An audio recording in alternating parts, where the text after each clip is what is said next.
ঈদের বাকি আর মাত্র একদিন, পরিবারের সঙ্গে ঈদের আনন্দ ভাগাভাগি করে নেওয়ার জন্য নিজ কর্মস্থল ছাড়ছেন ঘরমুখ মানুষরা। আপনাদেরকে এই মুহূর্তে সরাসরি যুক্ত করেছি হেমায়েতপুর এলাকা থেকে। দেখতে পাচ্ছেন যে অনেকে বাস না পেয়ে, পরিবহন না পেয়ে ট্রাকে করে যাচ্ছেন, কেউ বা মিনি বাসে করে যাচ্ছেন।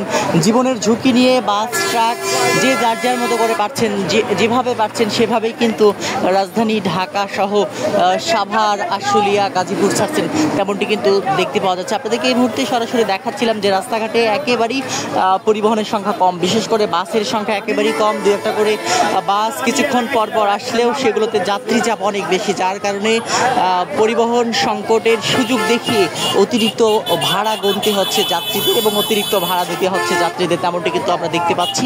এবং কোথাও কোথাও দ্বিগুণের বেশি ভাড়া দিতে হচ্ছে যাত্রীদের, তেমন কিন্তু অভিযোগ রয়েছে। আমরা এই মুহূর্তে আপনাদেরকে দেখাচ্ছিলাম যে জীবনের ঝুঁকি নিয়ে অনেকে ট্রাকে করে বাসায় ফিরছেন, অনেকে বাসে করে ফিরছেন, অনেকে মিনি বাসে করে ফিরছেন, অনেকে পিক আপে করে ফিরছেন। এই মুহূর্তে আমি রয়েছি হেমায়েতপুর এলাকায়।